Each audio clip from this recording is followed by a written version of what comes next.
General Hospital will reveal Sidwell's return to Port Charles with a bold revenge plot targeting Sonny. His dark past includes running a transnational criminal network and imprisoning Lucky, who once tried to break up his illegal activities. Sidwell holds a grudge not only against Lucky but also sees Sonny as a symbol to be eradicated in order to strengthen his position in the underworld. His first plan is to bomb Sonny's apartment, but things don't go as expected. Sonny's son, Michael, unfortunately becomes a victim in the explosion. He is seriously injured and hospitalized in critical condition. Port Charles is shocked by the incident, and Liz, who is suspended from work, feels guilty for not being able to do more for Michael.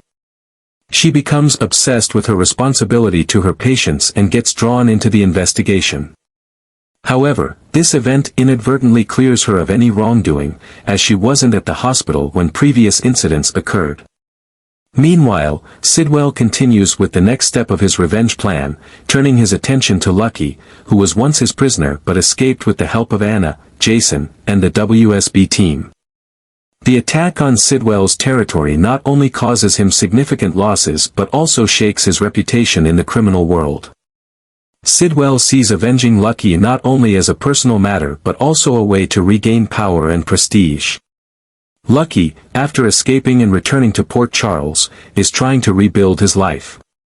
His relationship with Liz, although still complicated, begins to show signs of healing. He stays by her side, helping her through the challenges of the investigation and seeking to prove her innocence. However, Lucky doesn't realize that the ghost of his past, Sidwell, is still silently watching and waiting for the right moment. Sidwell starts by spreading fear. He sends threatening messages to Lucky, reminding him of what happened when he was imprisoned.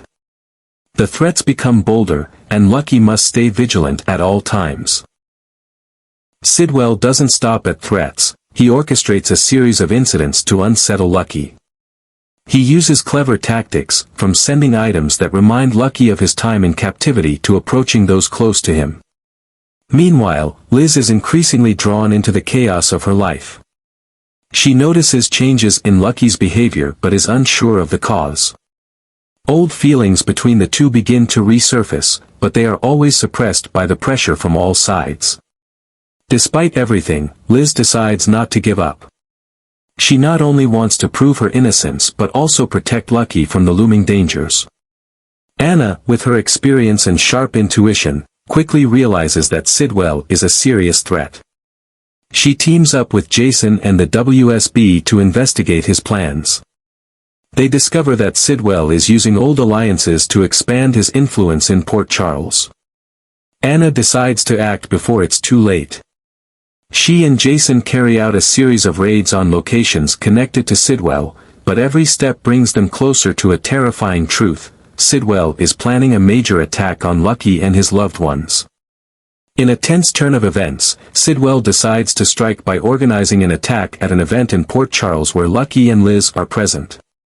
He hires a group of assassins to carry out his plan, but Anna and Jason intervene in time. A gunfight erupts, causing panic among everyone.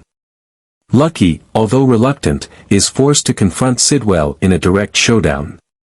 He recalls what he went through during his imprisonment and realizes that this is his only chance to end things. The confrontation between Lucky and Sidwell is intense. Sidwell, with his hatred and ambition, doesn't hesitate to use any means necessary to defeat Lucky. But Lucky, with support from Anna and Jason, and his own strong will, manages to prevail. Sidwell is eventually caught, but not before a fierce battle that leaves many injured and leaves lasting psychological scars on everyone involved. When everything settles, Lucky realizes that he can no longer run from his past. He decides to stay in Port Charles, not only to protect those he loves but also to find himself again. Liz, after all the turmoil, begins to see hope for a new future. Their relationship, though still facing many challenges, starts to make positive strides. Sidwell, now imprisoned, swears that this is not the end. He still holds on to his hatred and is ready to wait for another opportunity for revenge. But with Lucky, Liz, and allies like Anna and Jason, Port Charles finds a moment of peace, though only for a brief time. Sidwell, from behind bars, proves that his power has not waned. He is not just a criminal but a cold and ruthless strategist. His minions, those willing to sacrifice everything to please their master, continue to operate in the shadows of Port Charles. He doesn't need to act directly. A nod, a message, or even a cold look through secret channels is enough to trigger deadly plans. When Lucky thinks it's all over, and Sidwell is brought to trial and sentenced, he begins to hope for a peaceful future. But he doesn't know that Sidwell has been quietly setting everything up in advance. Sidwell had anticipated this outcome and prepared a series of actions for revenge. Sidwell doesn't just want to kill Lucky, he wants to make his death a warning to anyone who dares oppose him. It all starts with small signs. Mysterious figures appear near Lucky's house, strange eyes follow his every step, and familiar items from his past captivity appear in unexpected places. A metal bracelet that Lucky wore when he was imprisoned by Sidwell is placed in front of his door one morning. A photo of Lucky tied up in a cell is sent to the hospital where Liz works. These signs are haunting reminders that Sidwell is still present, that the past is not over. Lucky tries to stay calm. He doesn't want to worry Liz or anyone else. But deep down, he knows he's facing an unpredictable danger. The advice from Anna and Jason to leave Port Charles only strengthens his resolve to stay. He can't run anymore. Sidwell wants to play a deadly game, and Lucky decides that he will face it, no matter the cost. One day, Lucky receives an anonymous message. The message leads him to a remote location outside of Port Charles, with a clear threat: if he doesn't come, Liz and her children will be next. Lucky's heart tightens. He knows he has no choice. Not wanting anyone else to be dragged into this conflict, he quietly leaves town, leaving only a short note for Liz, telling her to be careful and avoid anyone connected to Sidwell. When he arrives at the specified location, Lucky finds an abandoned warehouse deep in a dark forest. The air is thick with the smell of death. He enters and is immediately surrounded by Sidwell's minions. They are fully armed and have no intention of giving him a chance to escape. One of them steps forward, holding a tablet that streams Sidwell's image from prison. His deep voice echoes, "Welcome back, Lucky." This is the final chapter of our story. Lucky doesn't respond.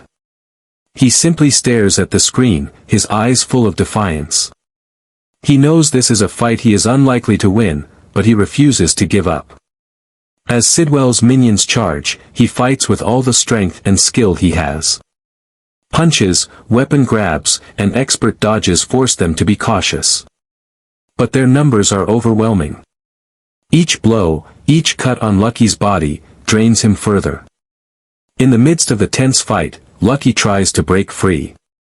He uses a metal rod to knock out a few of them, but just when he thinks he might find a way out, a gunshot rings out. Lucky feels the sharp pain coursing through his body. He staggers, collapsing to his knees. Blood soaks his shirt, each drop falling to the cold ground. Sidwell, through the screen, laughs loudly. "This is the end, Lucky. Did you think you could escape me? No one can stand against Sidwell and survive." With his final breaths, Lucky tries to send one last message to Anna. But before he can press send, a second bullet ends all his efforts. His body falls limp, his eyes fading as his hand still clutches the phone. When Anna and Jason finally find the warehouse, all they see is a scene of devastation. Bloodstains cover the floor, the smell of gunpowder lingers in the air, and in the midst of it all, Lucky lies motionless. His death is not only a huge loss for those who loved him but also a heavy blow to the hope of Port Charles. Lucky's death deepens the darkness that Sidwell has sown. From within the prison, Sidwell knows he has achieved his goal. But he doesn't stop there. He still has other plans, other targets to eliminate. Port Charles, though steeped in grief, will face even bigger storms that Sidwell brings. His shadow, like a relentless nightmare, will continue to haunt those he deems enemies. And in that long night, Port Charles will no longer see the light of peace.